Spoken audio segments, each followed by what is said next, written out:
ये कहानी है रामनगर नाम के गांव की, जहां के पुलिस स्टेशन में एक नए हवलदार की पोस्टिंग हुई थी। उसका नाम राजा था और वो बहुत मिलनसार इंसान था। उसने बहुत जल्दी गांव वालों से बॉन्ड बना लिया था।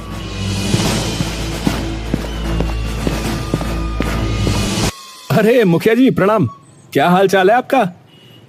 अरे बस सब बढ़िया हवलदार जी, भोलेनाथ की कृपा है। वैसे भी सावन के महीने में हम थोड़े ज्यादा ही प्रसन्न रहते हैं। अरे ये बात तो सही कही आपने, सावन का महीना सबसे अलग होता है। चारों तरफ हरियाली और भोलेनाथ की भक्ति, ऐसे में जो दिन कटते हैं उसका कोई जोड़ ही नहीं है। बिल्कुल सही कहा हवलदार साहब।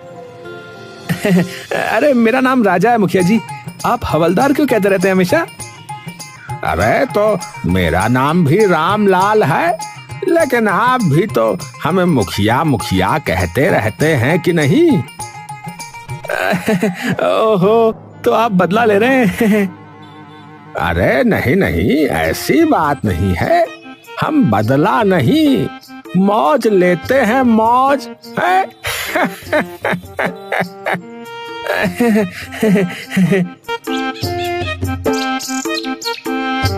राजा हवलदार हंसते हुए वहां से चौकी की तरफ चला गया। रामनगर के सभी बाशिंदों के बीच में ऐसे ही तालमेल बैठा हुआ था। वो गांव एक परिवार के जैसा था। सीमा खाना दे दो, फिर मैं खेत पर जाऊं। हाँ ये लीजिए, आपने कहा और खाना तैयार है। हाँ, तुम ना होती तो मेरा क्या होता। मैं खिला देती। अरे शांति चाची, आओ आओ, कैसी हो? मैं तो अच्छी हूँ, बस तुमसे बात करने आई हूँ। ये पवन खेत पर चला जाए फिर बात करूंगी। है? क्यों? मेरे सामने क्यों नहीं कर सकती? तुझे औरतों की बातों में क्यों घुसना है? चल भाग यहाँ से। तीनों हंस पड़े और पवन खेत पर चला गया। शांति चाची ने जैसे ही सीमा को अकेला पाया, वो अपनी बातों की पोटली खोलकर बैठ गईं। पहले तो हल्की फुल्की गपशप, मोहल्ले की बहुओं की बातें, और फिर धीरे धीरे असली मुद्दे की तरफ वो बढ़ी। सीमा बेटा, तेरे से एक बात करनी थी। वैसे तो बड़ी बात नहीं है, पर मन में खटक रही है 2 दिन से। अरे चाची, आप तो डराने लगी, बोलिए ना क्या बात है। हमारे घर से चांदी का लोटा गायब हो गया है। मेरी अम्मा का दिया हुआ था, बहुत प्यारा था मुझे। चांदी का लोटा? अरे आपने शायद किसी को दे दिया होगा इस्तेमाल के लिए। चांदी का लोटा भला किसी को क्यों दूंगी? हाँ, ये बात भी सही है। कहीं रखकर भूल तो नहीं गई आप? सीमा ने पूरा घर छान मारा, रसोई, ओसारा, पिछवाड़ा, लेकिन चांदी का लोटा कहीं नहीं मिला। एक गहरी चिंता की रेखा उसके माथे पर खिंच गई। चाची, कहीं कोई उठा तो नहीं ले गया? पता नहीं बेटा, खैर अब क्या कर सकते हैं, भगवान देख रहा है। सीमा चुप रह गई, लेकिन तभी उसे कुछ और याद आया। उसकी भी कुछ चीजें गायब थीं। अरे चाची, एक बात बताऊं, परसों से मेरी एक जोड़ी पायल भी नहीं मिल रही है। क्या? ये तो बहुत अजीब बात है। तेरे घर से भी गायब, हमारे घर से भी। कुछ तो गड़बड़ है सीमा। इधर सीमा शांति की बातों का सिलसिला खत्म नहीं हुआ था। उधर पूरे गांव में कुछ न कुछ गायब होने की खबरें आने लगीं। कहीं से गहने, कहीं से जूते, तो कहीं से किसी की साइकिल। यार, मेरी वो महंगी वाली घड़ी भी नहीं मिल रही। भूत उठा ले गया क्या उसे? यार हमारे घर से तो 10,000 रुपए गायब है। बताओ कौन चोर है जो इतनी सफाई से चोरी कर रहा है यार? गांव के लोग पहले इसे हल्के में ले रहे थे, पर जैसे जैसे सामान की लिस्ट बढ़ती गई, एक बेचैनी पनपने लगी। फिर अगली सुबह, पवन, मेरी अंगूठी, मेरी सगाई की अंगूठी कल रात अलमारी में रखी थी, अब नहीं है।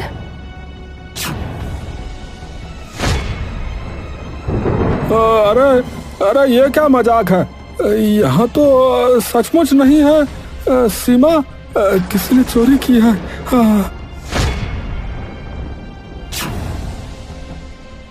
शोर मच गया।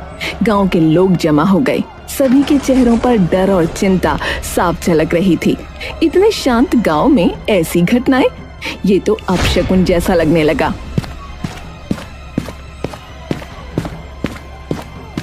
अरे क्या हुआ, किसने शोर मचाया हुआ भाई? राजा भैया, मेरी बीबी की जो है अंगूठी चोरी हो गई है। अलमारी में रखी थी पर अब नहीं है। हमारे गांव में ये क्या हो रहा है? कौन है जो सबके घरों से चीजें उठा रहा है? अरे सब शांति रखो। हम भी चौकी में इस पर बात कर रहे थे। खबर पक्की है, एक गिरोह आया हुआ है इस इलाके में। वो घरों की जानकारी जुटाता है और फिर सामान गायब करता है। कितने लोग हैं ये तय नहीं है, 2, 4 या 10 भी हो सकते हैं।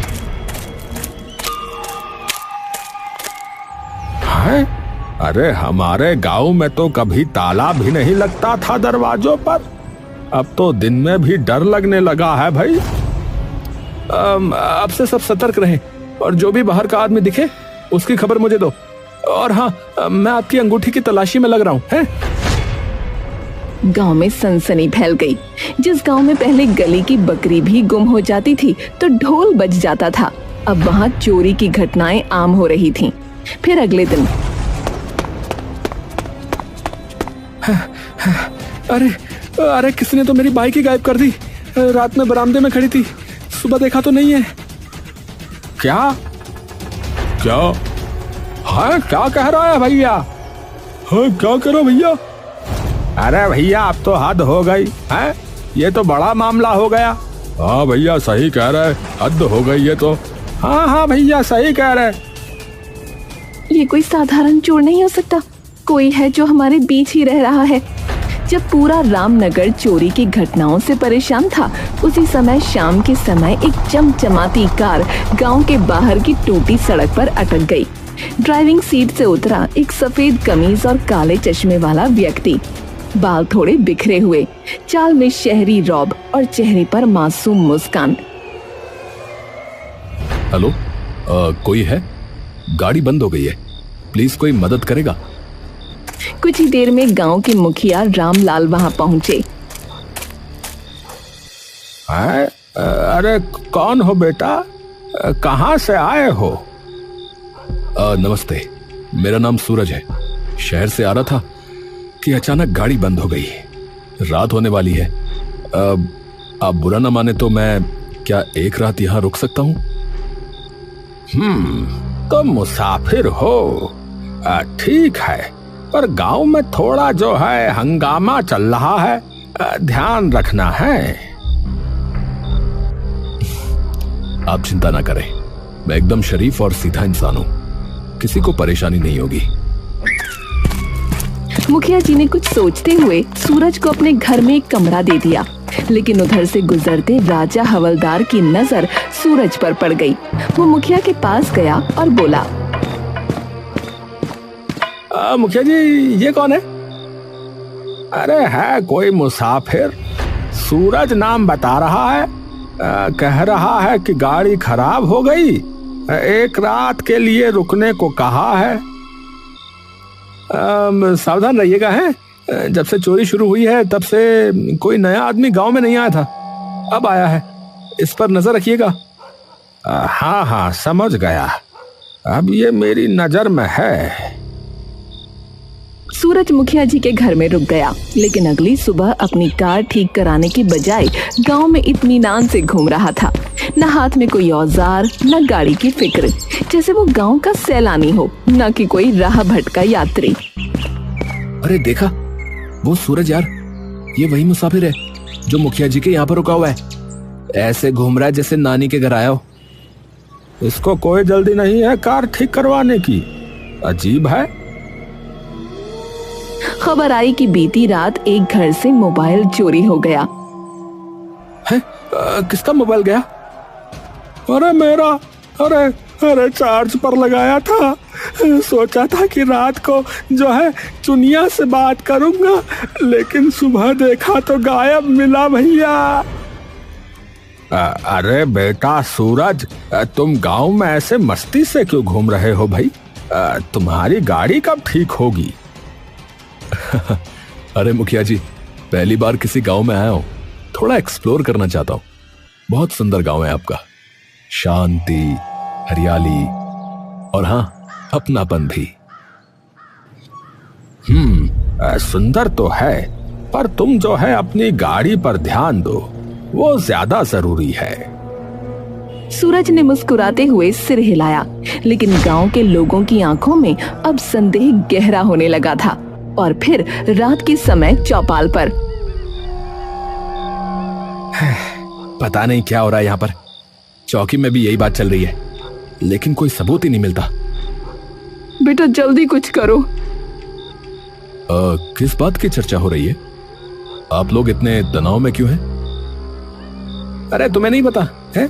गांव में एक के बाद एक चोरी हो रही है, चप्पल से लेके मोबाइल तक, और अब तो अंगूठी और बाइक भी। ओहो, बहुत बुरा हुआ। तो फिर जल्दी ही मुझे यहां से निकल जाना चाहिए। मैं आज ही मैकेनिक ढूंढता हूं। पर उस दिन भी सूरज ने ना तो किसी मैकेनिक से बात की और ना ही खुद गाड़ी खोलने की कोशिश की। वो बस मुस्कुराता रहा, टहलता रहा। फिर उसी रात पवन को नींद नहीं आ रही थी, उसे कुछ बेचैनी सी हो रही थी। तभी उसने देखा कि कोई एक परछाई गलियों में घूम रही है। अरे ये कौन है? इतनी रात गए। पवन ने चप्पलें पहनी और चुपचाप उसका पीछा किया। परछाई ने मोड़ लिया। पवन ने आंखें गड़ा दी। सूरज? वो सूरज ही था, मुसाफिर जो अब गांव की गलियों में रातों में भटकता रहता था। पवन ने कुछ नहीं कहा, बस वापस लौट आया। और सुबह होते ही राजा से मिलने पहुंचा।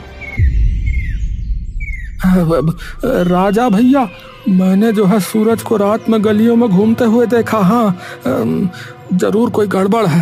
हाँ। मैं भी जगा हुआ था कल रात। मैंने उसे पेड़ पर चढ़ते हुए देखा। सोच रहा था कि देखूं वो कर क्या रहा है, पर कुछ समझ में नहीं आया। राजा और पवन अब सीरियस हो चुके थे। गांव में सूरज के रहस्य को सुलझाना जरूरी हो गया था। बस अब बहुत हो गया, चलो उसकी गाड़ी चेक करते हैं। गांव के लोग सूरज की गाड़ी की ओर बढ़े, पर जब दरवाजा खोलने की कोशिश की तो वो लॉक थी। अरे खोलो खोलो, अरे भैया देखना है कि इसके अंदर क्या छुपा है। हाँ। अरे अरे अरे, क्या कर रहे हैं आप लोग? ये मेरी गाड़ी है भाई। देखो भाई, तुम्हारी गाड़ी 2 दिन से यहाँ पर खड़ी है, ना मैकेनिक को बुलाया तुमने, ना ही कुछ किया इस पे। अब बताओ तुम कब जा रहे हो? मैंने गांव के बाहर वाले मैकेनिक को दिखाया था, पर उसे कुछ समझ में नहीं आ रहा है। तो अब मैं अपना आदमी भेजता हूँ, वो सही करवा देगा। अब और नहीं रुकोगे तुम? हाँ ठीक है, बस एक रात और, सुबह निकल जाऊंगा। ठीक है। फिर एक रात आई। पवन और राजा अब चुपचाप निगरानी कर रहे थे।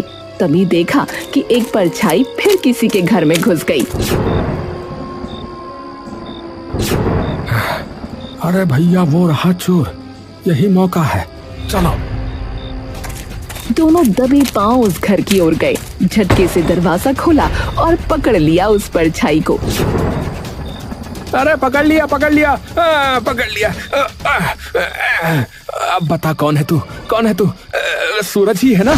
मुंह दिखा जरा अपना। लेकिन वो सूरज नहीं था, बल्कि शांति का बेटा गौरव था। अरे रे, अरे मैं अपनी गर्लफ्रेंड से मिलने आया था। घर में वो अकेली थी, इसलिए। प्लीज हमारे माँ बाप को मत बताना, हमारी जान चली जाएगी। अरे ओहो, चोरी नहीं इश्क हो रहा था यहाँ तो है। अरे मोरी मैया, इस गांव में अब प्यार भी चोरी जैसा हो गया है। चलो बच्चों, इस बार बच गए, लेकिन अगली बार सीधे पंचायत में मुलाकात होगी। पवन और राजा उस मोहब्बत की गलती वाले घर से हंसते हुए बाहर निकले ही थे कि अचानक राजा की नजर एक खंभे की ओर गई। चौंक कर उसने पवन की बाह पकड़ी। अरे पवन, वो देख, खंभे पर फिर वही। अबे सूरज कहीं के, अरे ये फिर चढ़ गया। अबे ओ मुसाफिर, नीचे उतर। सूरज सकपकाया, जैसे चोर रंगे हाथ पकड़ा गया हो। फौरन नीचे उतरा। अबे कभी पेड़ पे कभी खंबे पे, हैं? क्या खोज रहे हो ऊपर ऊपर, हैं? अरे कुछ नहीं, वो क्या है ना कि नींद नहीं आती तो बस ऐसे ही टहलता रहता हूँ, और थोड़ी ऊंचाई से गांव को देखना बड़ा अच्छा लगता है मुझे। है? रात में पेड़ों पर चढ़ाई? ये कोई योग साधना चल रही है क्या? बस बहुत हो गया, चलो मुखिया जी के पास चलो। दोनों से लेकर मुखिया के पास पहुंचे। मुखिया जी, ये जो आपके यहाँ रुका है, आपको पता भी नहीं चलता कि ये कब घर से गायब हो जाता है। अभी खंबे पे था, कल पेड़ पे था। अब जो है इसे घर में बंद करके रखिए। हाँ, जब तक इसकी गाड़ी ठीक ना हो जाए ये बाहर नहीं निकलेगा। ठीक है, जब तक गाड़ी सही नहीं होती ये मेरे घर में ही रहेगा। राजा और पवन जाने को ही थे कि राजा एकदम से रुक गया। रुको, मुझे अब इस मुसाफिर पर एक कौड़ी का भी भरोसा नहीं रहा, और मुझे लगता है कि इसकी गाड़ी भी एकदम सही है। चलो देख लेते हैं। सूरज के चेहरे पर हल्की घबराहट थी। राजा और पवन उसके साथ गाड़ी के पास पहुंचे। सुबह लगभग हो चुकी थी। हाँ भाई, चाबी निकालो और चलाओ इसे। पर मैंने बताया था ना कि अरे भाई चलाओ इसे। राजा ने चाबी घुमाई और इंजन एक झटके में स्टार्ट हो गया। देखा, अरे हम नहीं कह रहे थे, इसकी गाड़ी एकदम सही है। अब पुलिस आएगी और तेरा तमाशा यहीं खत्म होगा। अरे रुको रुको भाई, सिर्फ इतना ही काफी नहीं है इसे चोर साबित करने के लिए। मैं कहता हूँ कि एक दिन और रुक के देखना चाहिए। अगर ये चोर नहीं निकला तो हमारा गांव बदनाम हो जाएगा।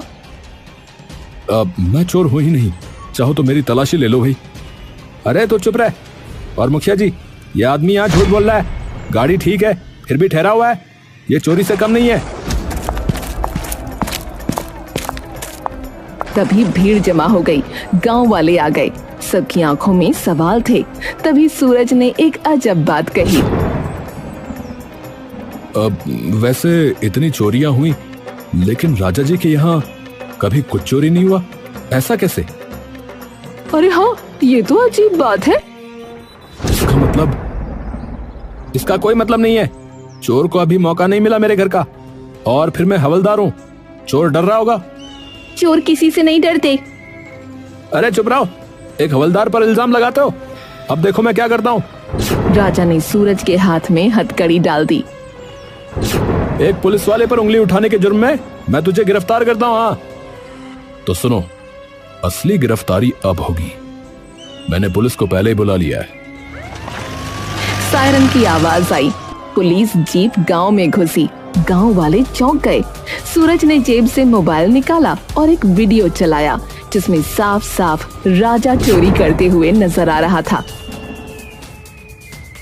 अरे ये तो, पर गांव में सीसीटीवी कहाँ? वही तो, जहां सीसीटीवी नहीं होता वहीं लगाना पड़ता है। मैं जब पेड़ पर चढ़ा था और खंभे पर, तो वहां कैमरे फिट कर रहा था, समझा? भगवान, ये क्या कह रहा है? अरे मोरी मैया, ये क्या कह रहा है भैया? अरे दैया, जे का हो गया भैया? ये सुनकर राजा को गुस्सा आ गया और वो मुखिया से लड़ने लगा। ये खुराफाती मुसाफिर इतने दिन से आपके घर में है और आपको खबर ही नहीं हुई? देखो भाई, इस मुसाफिर को जो है मैंने ही बुलाया था, और बात दरअसल ये है कि ये क्राइम ब्रांच से एक अंडर कवर अफसर हैं। क्या कहा? अफसर? धोखा? अरे धोखा नहीं, चाल थी। धोखा तो तुमने दिया हमें, क्योंकि तुम कोई हवलदार नहीं, चोर हो। है? क्या कहा? क्या करा भैया मुखिया जी? ए भैया, मुखिया क्या कह रहा भैया? है भैया, क्या कह रहे? हाँ, असल में ऐसा था कि हमारे गांव की चौकी में हवलदार की पोस्टिंग होने वाली थी।